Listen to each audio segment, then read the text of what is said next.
Okay, happy Saturday, everybody. Great to see everyone's work in class so far. Really great to see the appetite and your guys' experiments coming along.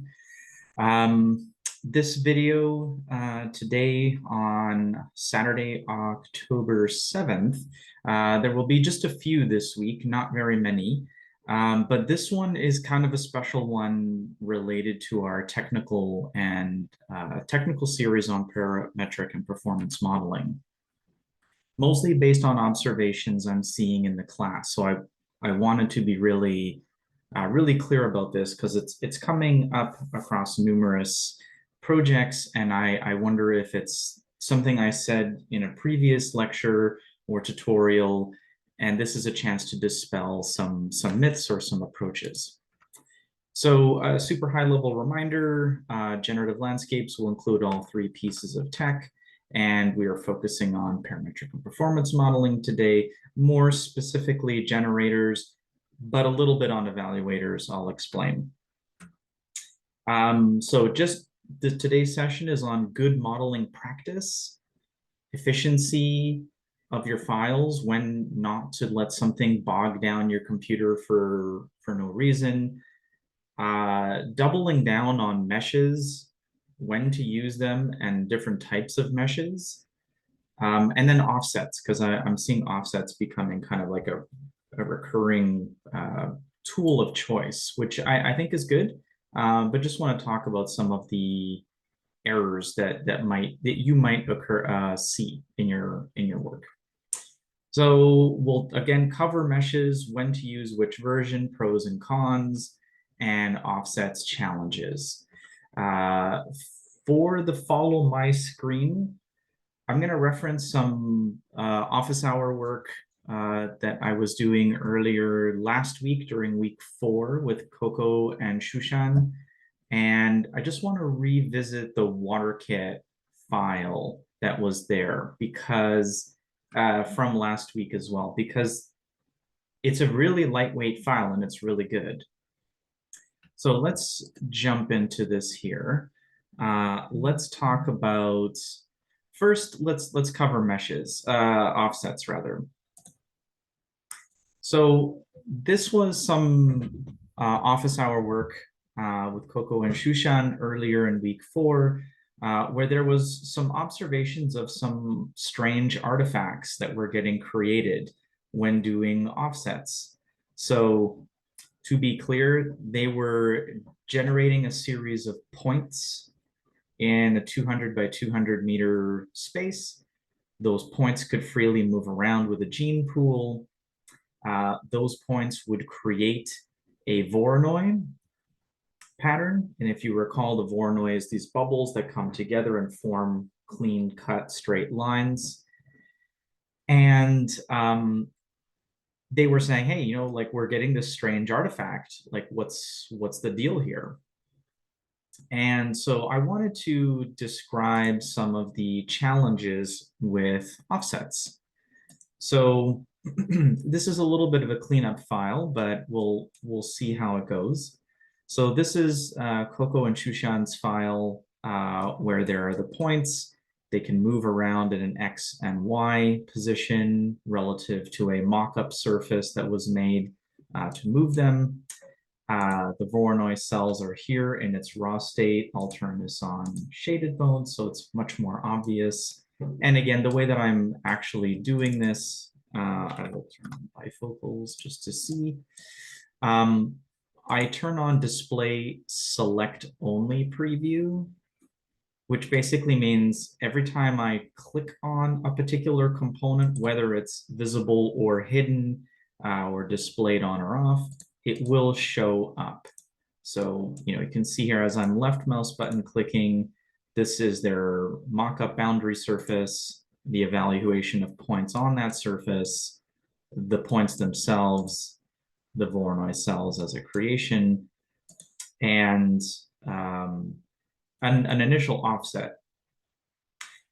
So we could see that, as I increase an offset here, or rather they have it run in the reverse direction, making the offset bigger and bigger, if I were to start filleting some of this, you can see I'm getting these hyper erroneous shapes that would be really difficult to work with downstream. So let's just take a look at offset and some other techniques. So within Grasshopper, out of the box, there are two kinds of offset. Under curves, under utilities, we should have offset curve, which you're probably very familiar with. And then there's offset loose, curve loose. Both of these do slightly different things. I'm gonna pull these here just to see what they each do. So here's their original Voronoi. Just gonna get rid of this grouping. And sorry, Coco and Shushan, that I'm using this file, but there's great learnings. Please don't feel that this is particular to you or that I'm picking on you. It's a great learning example. So we have our Voronoi cells, and so you can offset this using the offset curve, using planes, and you can treat your corners slightly differently. Like I could round my corners, I could do all these kinds of different effects, but I'm going to keep it sharp for now. And my distance, I'll make a 0 to 10 meters with a decimal point. And I want this to go on the inside, so I'm going to just make this a negative number. And so as this slides, you can see I'm getting my offset. The regular offset works really well for, I find, polygon lines, ones that have polylines that are sharp. They got like the points.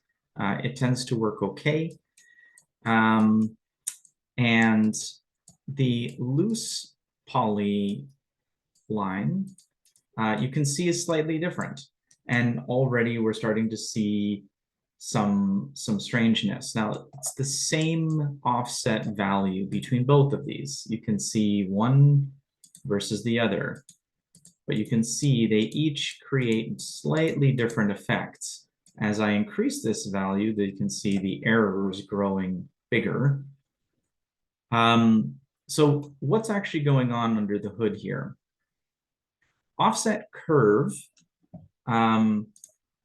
basically works, maybe let's do a different example here. Here's some type of a drawing of maybe a hypothetical pond or a lake. And you can see that as I click on an object, I get these control points. And these control points, these weights, as we discussed in previous classes, come from the practice of boat making. They have influence over this curve. They allow me to have quite a bit of control, right? I get some great abilities here. I can even try piling points on top of each other to get different effects. But if I were to offset this, I would basically get, let's offset it towards the inside. If I take a look at the structure of this, you'll see that it has, I've lost my ability to have those smooth control points. I get all these different ones here, which are like not as good. I wish I had the same structure I had out here for manipulation, but here I don't. So this offset curve, maybe what I'll do is just make another example here.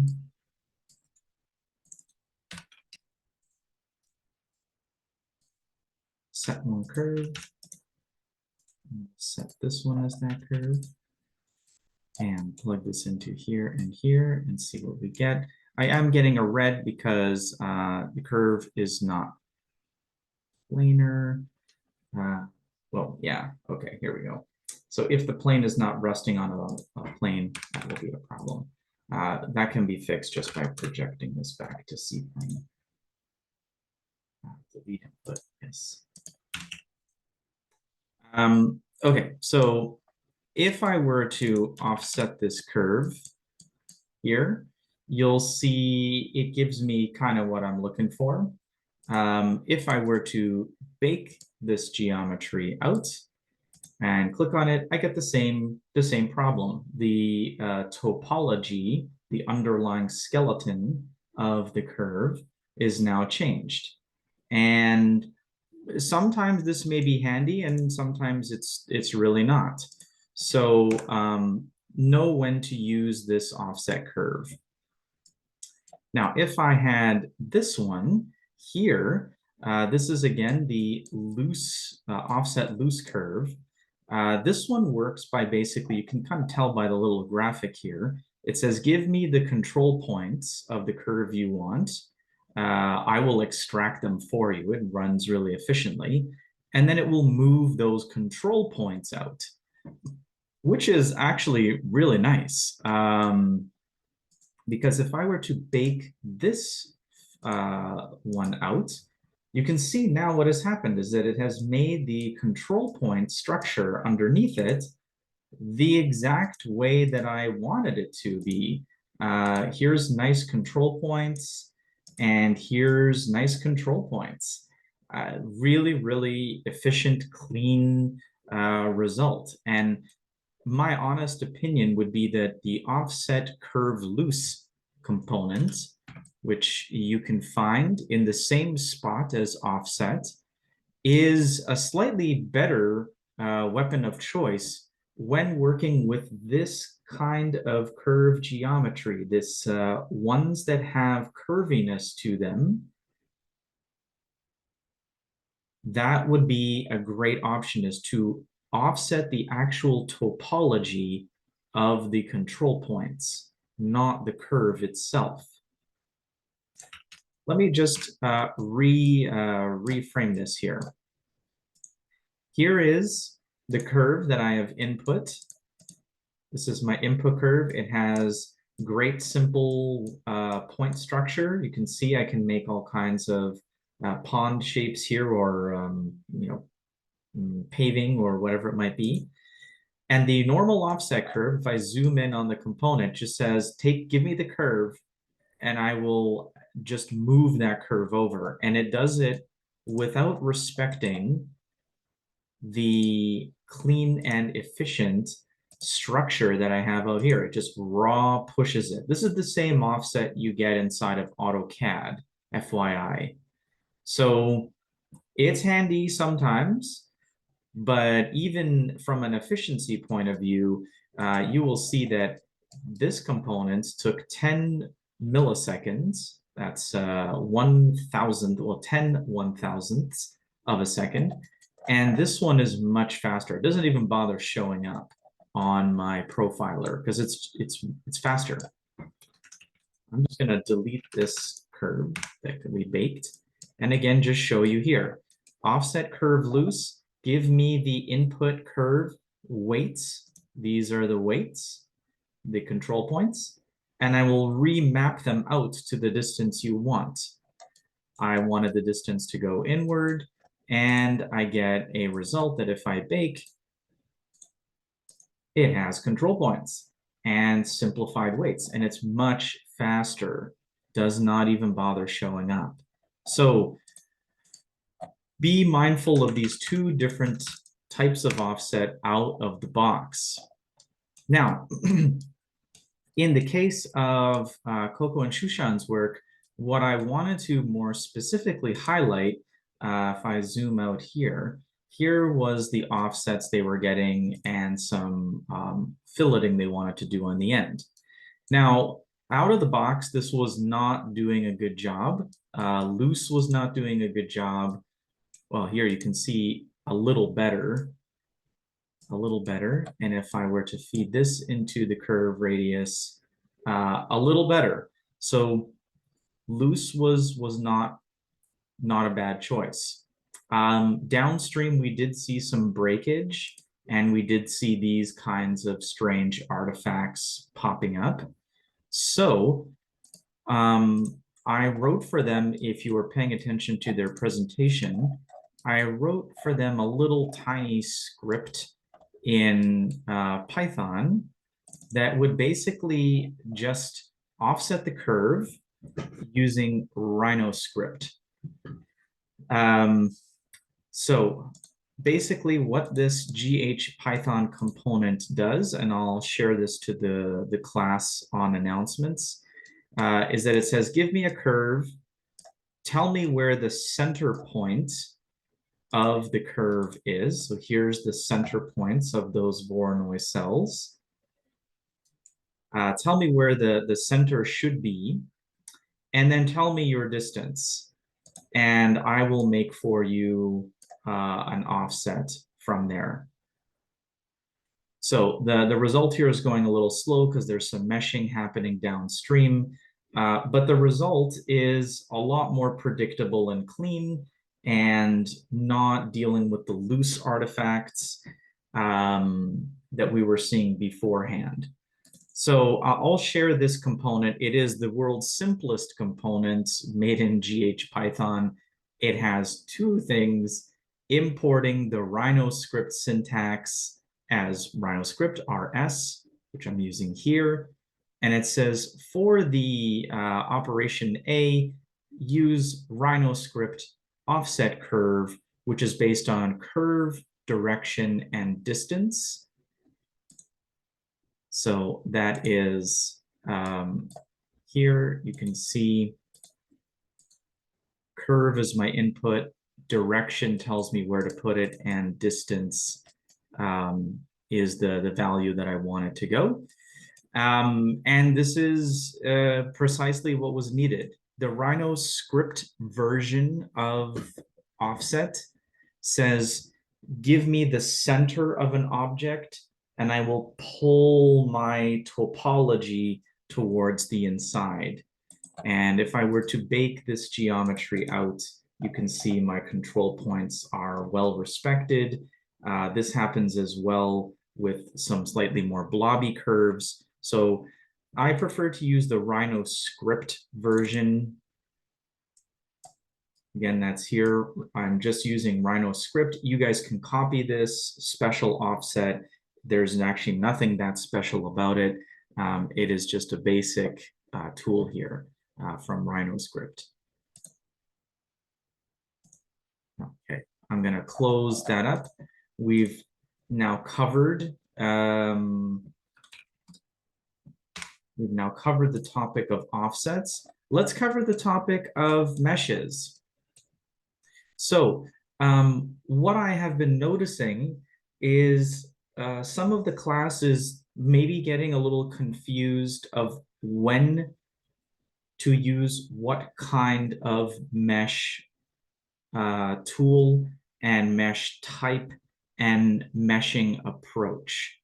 So again, I'm going to use Coco and Shushan's file, but I could also use, maybe I could rebuild some of Jingze's file as well, just to kind of like see or to kind of prove the point out. And maybe I'll try rebuilding that quickly if possible. So in the case of Coco and Shushan's, they had started making a surface that they broke into a series of subdivided points from a mesh. And they made an initial topography from that. And they wanted to use that mesh, again, it's here. They wanted to use those points to modify a topography. So we can kind of see that here. And maybe I'm just going to make a custom geometry just to see what this looks like. A little less noisy with the points. So you can see it has some what's called aliasing or stair-stepping. Maybe not the best way to view this, maybe here. But the idea was, I've generated my my cells or plateaus. I forget what they called it, but they've made some initial geometry, and they're like, now I want to use that geometry to push against this mesh. And it's not a bad approach, but you can see that they're getting the stair stepping, and um, it was like, well, isn't this the right way? And I want to be really careful with my words here that uh, there's two different or multiple different ways to make meshes and multiple different ways to see the topology and structure of a mesh, and they can be useful for different purposes.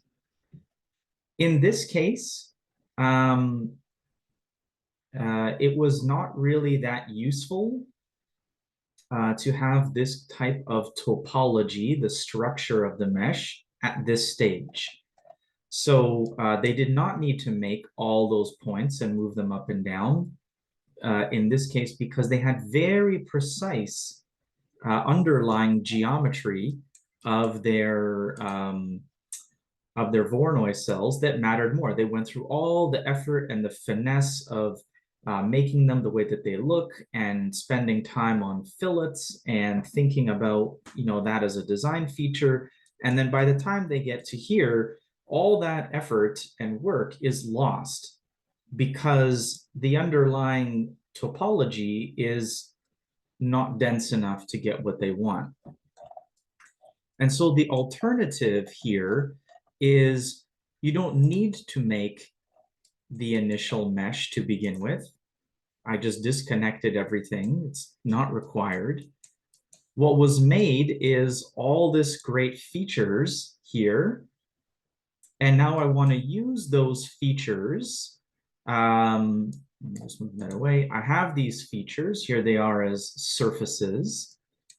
And I want to simply combine them with other features that they've constructed. They made a path out of their Voronoi walkway. They have smaller pieces. They have even little basin drops here at the bottom for the pools. And all I'm doing is compiling all those features together with a merge component, which we've covered in previous classes, that just says, give me multiple inputs. If I zoom in, I can plus minus, and I will collect them all together as the graphic indicates. I flattened the result because I don't want any structure behind it. It's really not needed. And I simply do the tool that was introduced at the beginning of TopoKit, which is add to geoset. In LandKit, TopoKit, there is under modifications, all of the professional tools with the red squares like grade topo mod and patch and sculpt and smooth.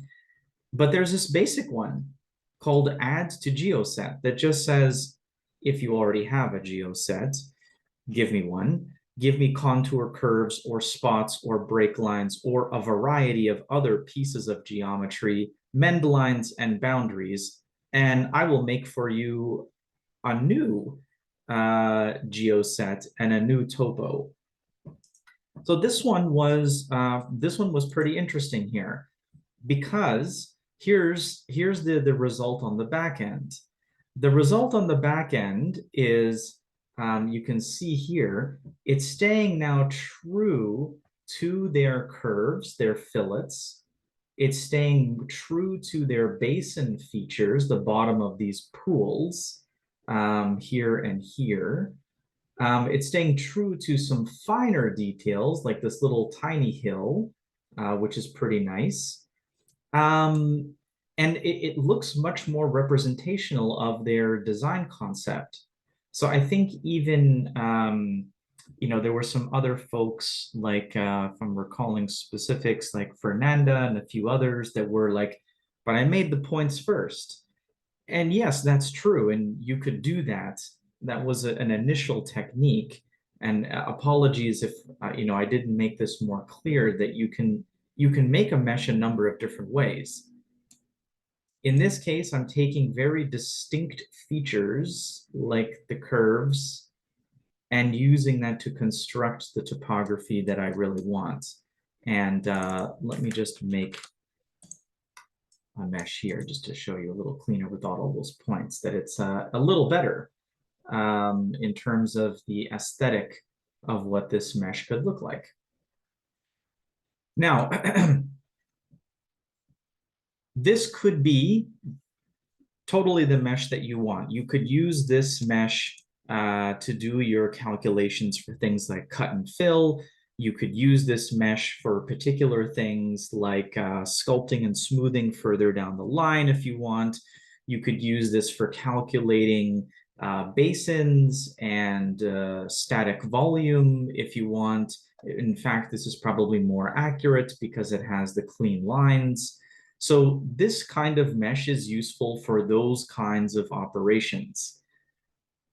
However, in the particular case of Coco and Shushan, they also wanted to do the view grid analysis, which was I have a person standing at a particular point. I'm using an XY point below the mesh to begin with. And they want to cast out the rays from that person's perspective to all points on the mesh and to be able to understand if I will turn on the wireframe here to understand if those lines would hit certain features. So here's a person at the beginning of their park. And because I have those big hills in the way, I'm just going to delete this, I don't need it anymore. Their view gets essentially blocked. Now, for views, and to treat it kind of more equally on the site, so things like solar analysis, view sheds, things like this, you want the surface in question, the topography in this case in question, to be more fair in how it's represented. What do I mean by this? So here's this mesh, and you can see it has faces that are small triangles here, faces that are small triangles here, lots of little tiny triangles. This view shed analysis says, give me the mesh in question. Okay, in this case, it is, just bring this over here so that I'm more explicit. Give me the mesh that you want me to decompose. I will give you back the vertices, which was the technique to evaluate them. And we can test if the rays coming from the person touch these points. Now you can see here, this is not what we want to evaluate. I don't want a person down here at the beginning of the park to hit these feature points. I want them to see the entire mesh. So let me just see here if I can pull out the faces. It actually won't preview it. Let's see if I can pull these out as surfaces. No, mesh surface to face, same deal. Yeah, I could probably convert this, but I hope I'm being clear here, which is how to, let's see, deconstruct. I don't want to make individual faces of these. It's going to calculate it for too long. But the difference here is that I have this particular mesh, which is great looking for the particular types of features I want. But when I do my view shed analysis, I need to make my mesh different. I want to make it so that I have all of these points. Rather, I want to take this mesh and make it more simple and regular because I want to sample all the faces in a more regularized fashion. So for this, to make it a quad mesh, which doesn't look that bad either, to be quite honest. This one I'm borrowing from Bison. I could borrow other meshers if I wanted to make it regular. I think there's a remeshing tool. There's so many mesh tools out there. Remesh square is okay. And you'll see that what it says is give me a mesh, give me a grid. how big should each of the grid points be? In this case, I said each of these lines is 2.5 meters. So that's why it's looking the way it's looking. And what I want from this mesh is I want to decompose all of its vertices and faces. And you can see now it created this nice carpet of points. And I can say now, hey, construct points to each of those lines to each of those points. If I wanted to do this with my other mesh out here, let's take a look at what happens, because this will maybe make it the most explicit.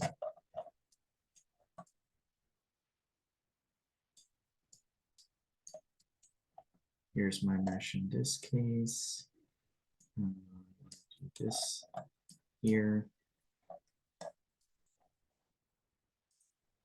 And you can see here what it made. Not what was expected. It's still casting rays, but you can see it's casting rays down here to that circle. It's casting rays to the lines. It's casting rays to the fillet corners. You know, it's just not, it's not what we really want. We want to see a more regularized fashion. So let me re-bring this mesh here. This is the mesh that I want to make out here. Here's the points. Here's the rays, and you can see they're now hitting all parts of it more uniformly, not just the circle. And this is what I'm able to get at the end, is this much cleaner way of seeing the mesh that's treated more more uniformly, more fairly. The viewpoint is going to different samples uniformly, this carpet. So just because I use one mesh for my evaluator to construct my metric for my objective does not mean I need to use this mesh forever. In fact, I use this, I'm just gonna delete this here. You can see here that I only use this mesh for this one goal. I don't need that particular quad mesh for anything else. It's not needed. This one, however, the one that has all the triangulation, I can use that downstream for things like my static storage. And you can see here, if I zoom out a little bit, it's giving me static storage that's calculating it right up against the edges that actually matter for these basin curves. And that's giving me a more accurate static storage that I want and need. It's coming from these two pools. Let me just throw those on so that it's more obvious. These pools go down into the Z depth, and this volume of 5,560 meters cubed is that precise volume of water. Same here, this precise volume of water. So this mesh, the triangulated, weird looking one, is more reflective of my design features and the calculation of water. And here's a coloration of that mesh based on depth of water. Again, more accurate. The result looks like a quad mesh because of the tool that I'm using. In this case, I'm using something from PlantKit, which I'll talk about, but I use it to just color my mesh in a particular way. So different meshes are for different things. This mesh, I would argue, is probably the one that matters for the design feature. If I was optimizing this in Galapagos, my phenotype would very much be this kind of geometry here. And let me just make that as a thing.